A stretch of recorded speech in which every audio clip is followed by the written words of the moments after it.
Je n'ai pas bien... Ouais, là c'est meilleur.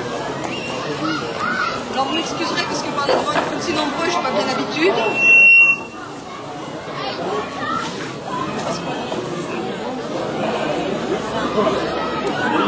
Donc je vous remercie tous d'être venus si nombreux pour défendre avec nous et à nos côtés l'idée que l'on se fait de l'école, l'idée que l'on a de l'école, du principe. Une idée à laquelle nous sommes tous attachés. Et je crois que d'être si nombreux ce soir, ça montre bien que ce combat que nous sommes en train de mener dépasse les querelles de clochers. On n'est pas ici dans une querelle de Poncet contre le bourg ou de Poncet tout seul pour défendre sa petite école, mais dans une idée beaucoup plus large. Nous défendons l'école dans son principe. Et ce n'est pas un combat politique que nous menons, il faut bien qu'on soit d'accord. Nous ne serons récupérés par personne. Je tiens à le dire au nom de tous les parents qui sont engagés dans ce combat, ni de droite ni de gauche. Et surtout, ne nous trompons pas de combat aujourd'hui. C'est bien la défense de l'école de Poncet et au-delà des écoles de Poncet.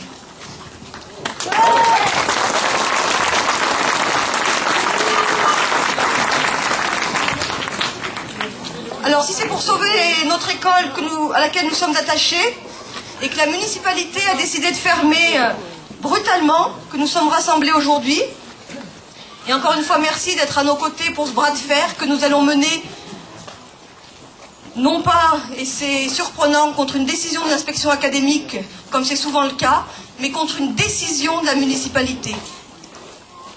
Et non, c'est pas contre la municipalité, mais contre sa décision.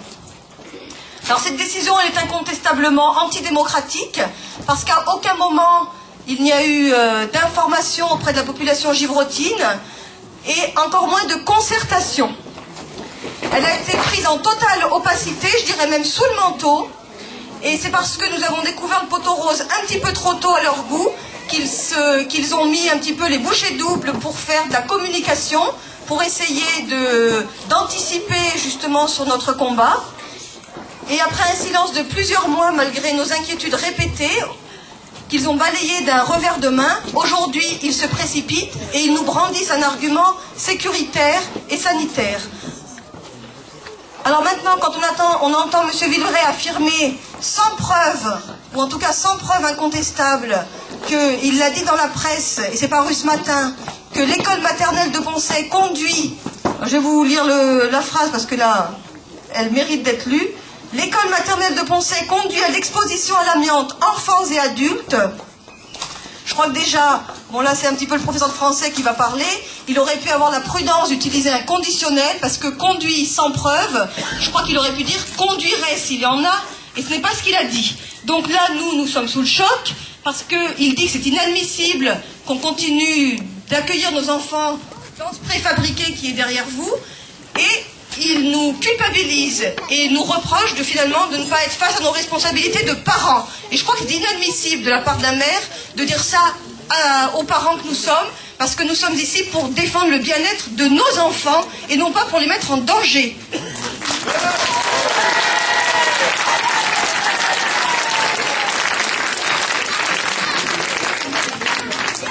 Alors il a légèrement déjà dévoilé la semaine dernière, parce que nous l'avons mis en demeure s'il nous disait cela, de nous le prouver.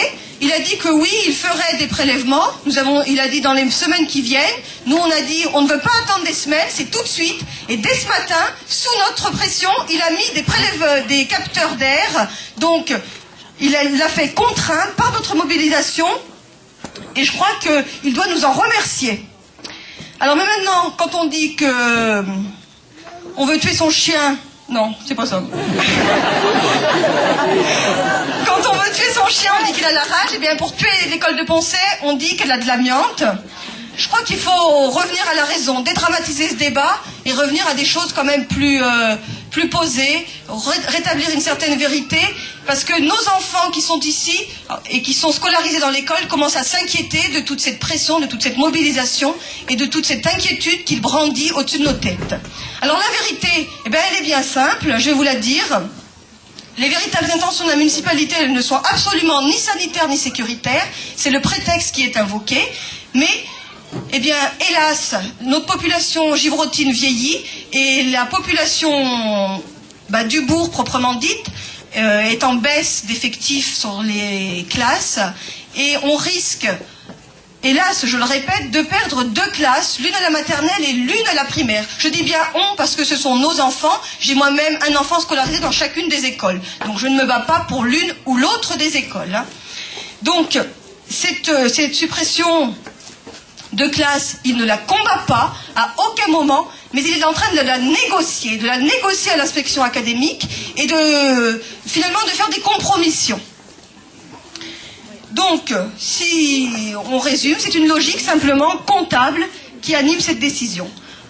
On attendrait de notre municipalité un combat ici pour défendre toutes les classes et pour défendre une qualité d'enseignement à laquelle nos enfants ont droit. Ils y ont droit ici, ils ont droit au bourg, ils ont droit à des effectifs raisonnables et il faut combattre cette logique comptable. Alors cette logique comptable, c'est faire des économies sur le dos des familles, sur le dos des enfants. Alors des économies pour la mairie, bien sûr, parce que ce sera des frais d'entretien des bâtiments communaux en moins, ce sera des frais de personnel municipal en moins, et à terme, certainement, des suppressions pour un personnel municipal. Parce que si on regroupe, il y a besoin de moins de monde pour surveiller, pour faire la cantine, des choses comme ça. Il faut quand même regarder les choses en face. Ce sont des économies aussi pour l'inspection d'académie, puisqu'à terme, ce sont des postes qui sont supprimés, donc des économies. Tout le monde s'y retrouve, la municipalité, l'inspection, sauf nous, citoyens et habitants de Givry, et sauf nos enfants. Et à cela, nous répondons, et j'espère que vous le répondrez avec nous, non, non et encore non, nos enfants ne sont pas à vendre. Non, non et encore non.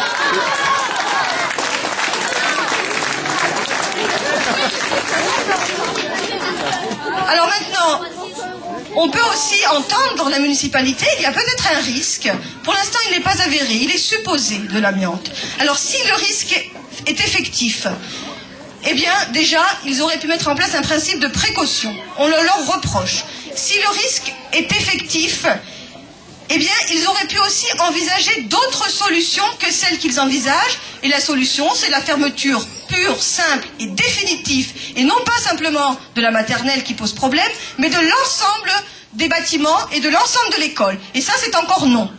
Alors, nous avons on a réfléchi un petit peu au problème. Vous pensez bien que si on est là si nombreux ce soir, c'est pas par hasard. Et on a quelques solutions à proposer à monsieur le maire et à ses adjoints, Alors, la première solution, et qui serait de loin la meilleure, parce que ce préfabriqué, on vous le rappellera, date, je crois, de 1979, c'est ça? Donc, eh bien, ce serait la reconstruction d'un nouveau préfabriqué pour l'école maternelle. Alors, on a pris un petit peu les devants, on le reconnaît, on a consulté une entreprise à Châlons. Alors, je vais lire un petit peu parce que je connais quand même pas tout le dossier. C'est l'entreprise d'AC qui est située à Châlons. Et qui a une antenne à Châlons, et qui est la première dans sa catégorie, et qui a de nombreuses réalisations à son actif dans la région en matière scolaire, et notamment pour le regroupement pédagogique de Granges-la-Charmée. Alors nous leur avons demandé une estimation pour un bâtiment de type de celui que l'on a, 140 mètres carrés environ, aux normes thermiques en vigueur, avec accès handicapé, livré clé en main, avec travaux de maçonnerie compris, il y en aurait autour de 120 000 €. Donc, effectivement, c'est une somme, mais pour une commune, et monsieur le maire ne nous démentira pas, puisque c'est lui qui a fait paraître les chiffres dans le journal il y a quelques jours, qui a réalisé des audits et des études à hauteur de 75 000 €. Je crois que la somme ne nous semble pas démesurée. Elle est, en comparaison, acceptable.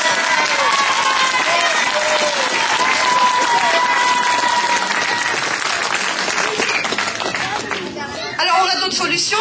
Si celle-ci est trop coûteuse, eh bien faisons contre mauvaise fortune bon cœur. Et puis ça pourrait être une réfection. Mais je crois que la réfection est moins coûteuse. Il y a des possibilités, je ne peux pas vous en parler trop parce qu'on a commencé à étudier le dossier, on a quelques contacts pour une réfection et pour justement pour que l'amiante ne soit plus dangereuse si elle l'est. Mais on ne fait pas un cautère sur une jambe de bois. C'est préfabriqué et à démolir. Les frais